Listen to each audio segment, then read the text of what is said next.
Hi, friends. Before I jump into today's episode, Principal Matters 181, I just wanted to give you a quick heads up. I've been on the road a lot this week. In fact, today I'm at a conference, and this is my opportunity at lunch to just give a quick summary of thoughts I've been having this week on school leadership. So I hope you don't mind the background noise that you're going to be hearing, but I want to capture this moment because it's the moment I have. I hope you're having a great week, and I hope that you enjoyed today's episode. Principal Matters Podcast, episode 181.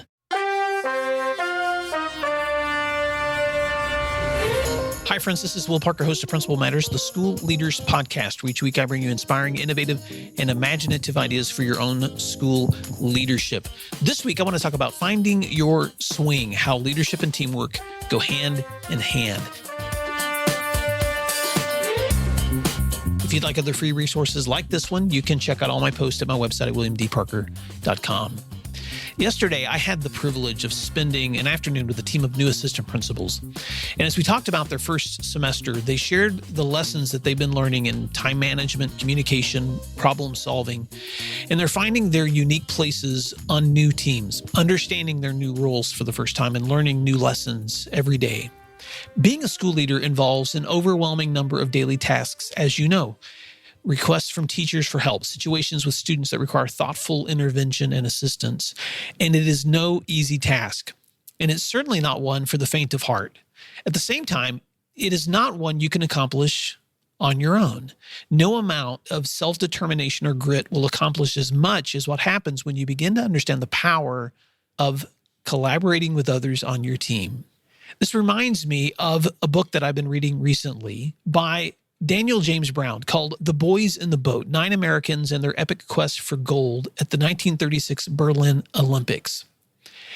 The narrator follows the life of one rower whose name is Joe Rance, whose struggles match the difficulties of so many during the Great Depression. Rance led an especially difficult childhood, losing his mother at a young age, being left on his own for much of his youth and teenage years. And his older brother helps him finish school and enroll in Washington State University. But the only way he could afford to attend the college was if he could make the rowing team, which would allow him to work part-time on campus as a janitor at the YMCA. Throughout his training, Joe Rance was noticeably talented. He was strong, intelligent, tenacious, but he was also a loner. And as a result, he and his team struggled to find just the right chemistry to be a champion rowing team. Brown, the author, describes the ultimate goal of any rowing team to experience what rowers call finding their swing. Finding your swing only happens when rowers understand and execute their own individual roles while also relying on others to execute theirs with such trust and precision that they reach optimal rowing efficiency and speed. In fact, he describes it as an ultimate beauty, joy, or glory in rowing. Now, why is this important for school leaders? Why is developing teamwork one of the most important but difficult tasks of what you do? How is learning to execute your own role as a leader while building a climate where others are willing to rely on each other so important for accomplishing something as beautiful as educating kids? I want to pause there because I just want you to put yourself in for a moment in the mind of a rower. In chapter 10 of the book, Brown gives a description of the teamwork required for rowing that is so poignant, but also reminds me a lot of school leadership. So listen to this quote. The greatest paradox of the sport has to do with the psychological makeup of the people who pull oars. Great oarsmen and oarswomen are necessarily made of conflicting stuff, of oil and water, fire and earth. On the one hand, they must possess enormous self-confidence, strong egos, and titanic willpower. They must be almost immune to frustration. Nobody who does not believe deeply in himself or herself, in his or her ability to endure hardship and prevail over adversity, is likely to even attempt something as audacious and competitive as rowing at the highest levels, end quote. That description reminds me of the qualities that I see in strong leaders. They possess enormous self-confidence, strong egos, and titanic willpowers. They have to be almost immune to frustration at times. But then he goes on. Listen to this quote. The sport offers so many opportunities for suffering and so few opportunities for glory that only the most tenaciously self-reliant and self-motivated are likely to succeed at it. And yet at the same time, and this is the key, continuing to quote, No other sport demands and rewards the complete abandonment of the self the way that rowing does. Great crews may have men or women of exceptional talent or strength. They may have outstanding coxswains or stroke oars or bowmen, but they have no stars. The team effort, perfectly synchronized flow of muscle, oars, boat, and water, the single whole unified and beautiful symphony that a crew in motion becomes, is all that matters. Not the individual and not the self, end quote. What I love about Brown's passage in that book is the acknowledgement that achieving hard goals, yes, requires courage and tenacity and self-determination on the one hand, but on the other hand, relying on others is the only way that you really move beyond your own strength to the collective strength of the whole. In other words, courage plus teamwork is what equals the accomplishment of seemingly impossible goals. Brown goes on to describe something else that I think is important in this conversation of both courage and teamwork. When the main character, Joe Rance, finally realizes that he's struggling to find that chemistry with his team, he comes to the important realization that's what's missing is his trust in his teammates. Because he's been a loner for so much of his life, he has such a difficult time relying and depending on others. And when this realization begins to happen in Joe Rance, when he finally realizes his need to trust his other teammates, rely on their unique skills and strengths, trust them with his own contributions, and in turn receive their trust, then this team begins to find their swing and they move toward the ultimate goal of winning an Olympic gold medal. So this week, I want you to think about some things when it comes to building effective teams. It's just 3 thoughts I want to leave with you. Number 1, avoid the trap of looking for or being the superstar. In Principal Matters Podcast, episode 41, I referred to a TED Talk by Margaret Heffernan, who speaks about the research of William Muir in an experiment that he did years ago with laying hens, where he theorized that if he could isolate the best layers from flocks of chickens into super chicken flocks, then he would create the most productive layers in the history of chickens. But what he found instead was that the chickens in untouched flocks were outperforming his super chickens because this flock of exceptional layers was pecking each other to death. And in Heffernan's speech, she explains how this lesson also applies to research that she's done on what makes productive teams. So the funny hen story actually has some application. And here's 3 things that she pulls from that. First, strong, productive teams show high degrees of social sensitivity to one another. They're places where people relate and connect with one another socially. 2, these are groups who give equal time to each other without one voice dominating and with no quote-unquote passengers on the team. And finally, the more successful groups are those who have more women on them.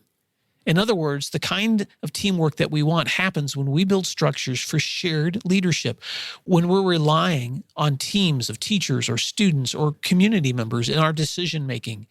We are developing openness to others' opinions, equal time to hear many perspectives, and including diverse groups of voices. So number 1, avoid the superstar trap. Number 2, help others to look outside their own interests.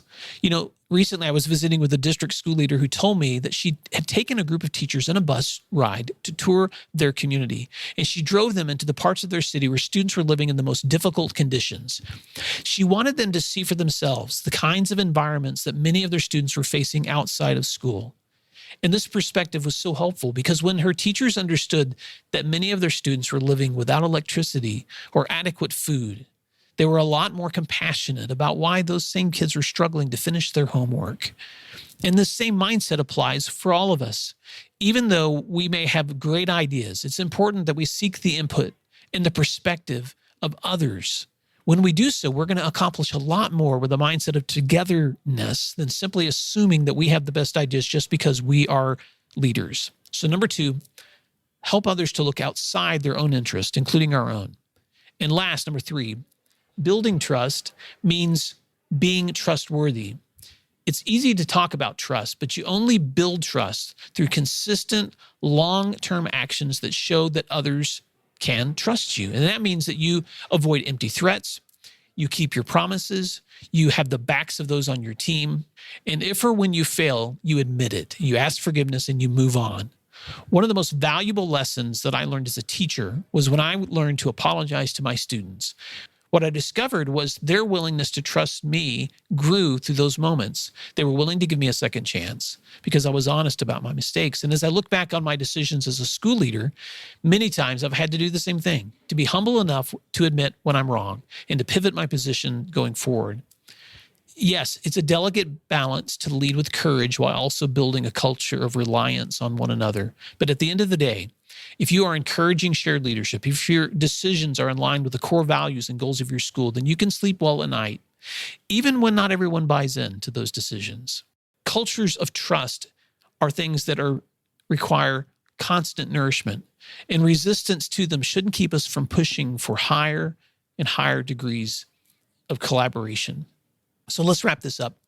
Finding your swing in leadership, just like rowing in the boys in the boat story, may seem like an elusive or lofty goal.